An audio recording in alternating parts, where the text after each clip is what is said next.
It's Mickey TV, and this is my part two of my Super Bowl experience video special in regards to Super Bowl 52 at US Bank Stadium in Minneapolis, Minnesota.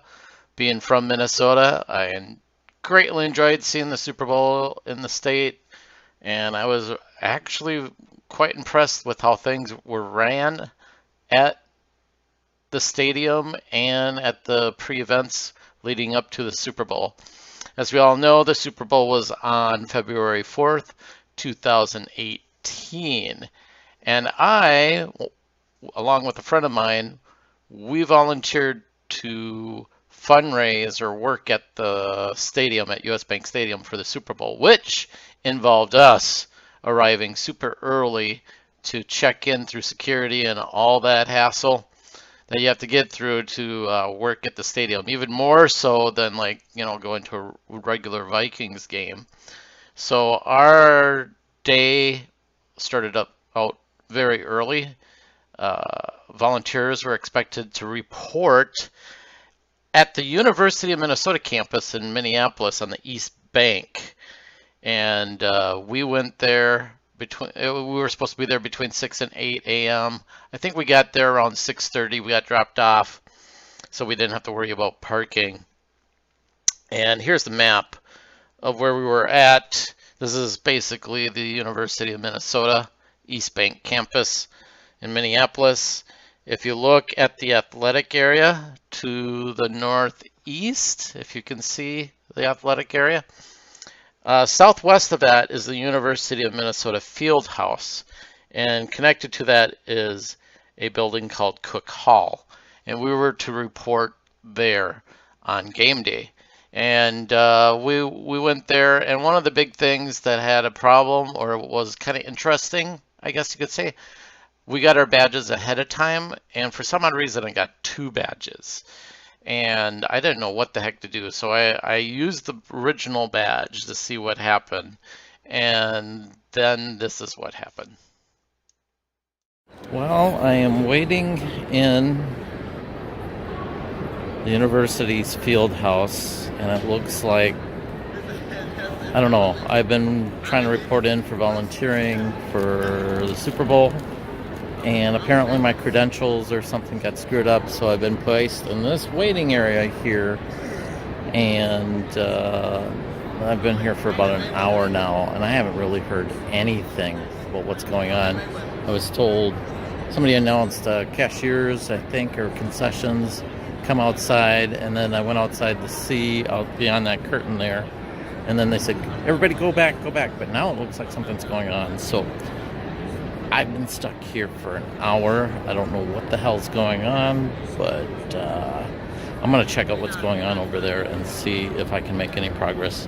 I will talk to you guys later.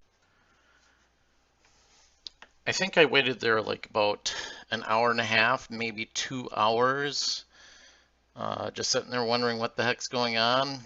And like I said in the video, I was going to check out what the deal was with that little meeting, and it had nothing to deal with me. It dealt with the regular concessions that were nonprofit, and I was just stuck there. There was nothing. Nobody was giving any direction on what to go, what to do.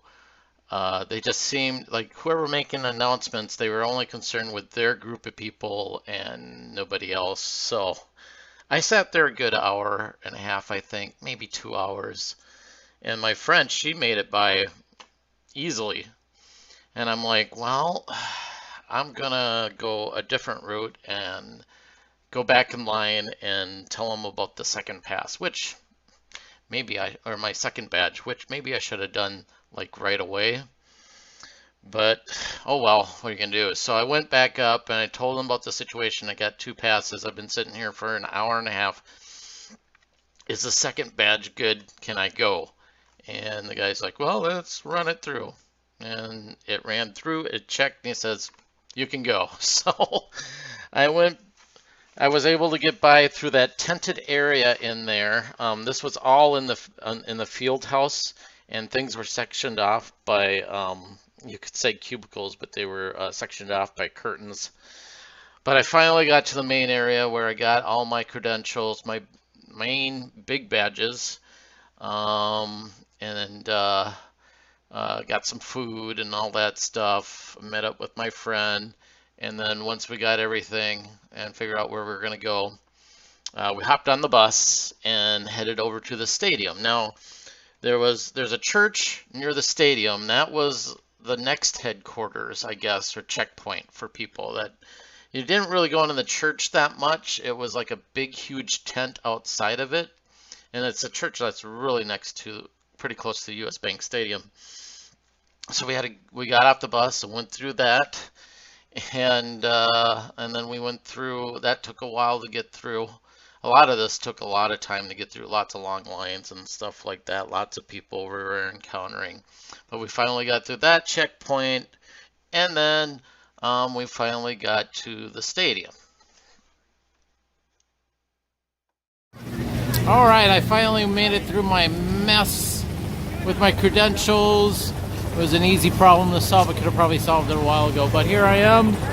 Made it all the way through checkout, and now we're going to head into U.S. Bank Stadium to volunteer at the concession stands, which they're probably waiting for me because I'm super late. I will check into you guys later.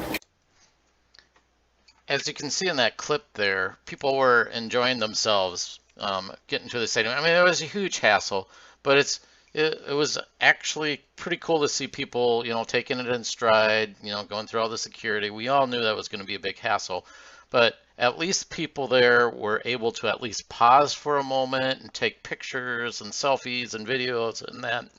And people were enjoying the experience. It was quite clear in that aspect, but once we got inside the stadium, we worked our asses off, especially when the fans started pouring in big time. And yeah, and then and one cool thing we also got that we got to keep was basically our uniforms. We basically had to wear standard black pants, t-shirt, black shoes. But then we got our Super Bowl 52 t-shirts or shirts that weren't even t-shirts. They have collars, pullover collars with the 3 buttons on top. And we got a Super Bowl hat too. So, and so at least that was worth getting as well. Working, it was quite crazy in there, as one can suspect, but being able to take a look inside and see things like these pictures here, it was pretty cool to see. And I would have to say the one thing that I noticed when we started working, I was in charge of doing hot dogs in our concession, but I also supported the making other stuff, particularly the burgers. We work as teams, even though we have certain jobs. We work as teams, but I got a few peeks at what was going on out there because I had to bring hot dogs out to the main concession area and put them on the rollers, the heaters. But there was a lot of people there. I felt like there was more Eagles fans than Patriots fans, but the people doing the cashiers at the concession stand, they said it felt like about half and half, but to me, it sure felt like it was very Eaglesy. And the one thing that I noted that I have to say, Eagles fans are the most annoying fans ever. It was just horrible just to have to deal with their rowdiness. I mean, I suppose they're super excited in that, and the Patriots fans, they've been there, done that, and I mean, the Patriots fans acted like as you should. Been there, done that, no big deal. But the Eagles fans, oh my God. E-A-G-L-E-S, Eagles! Over and over again, like every minute, over and over again. And I was just like, oh my God, the most annoying thing ever. And then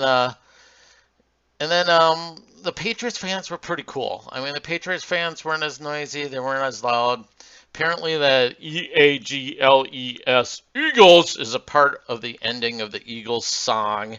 So, I mean, I suppose I can somewhat appreciate that, but not really. But yeah, for the most part, this was a pretty fun adventure, and I enjoyed my time there.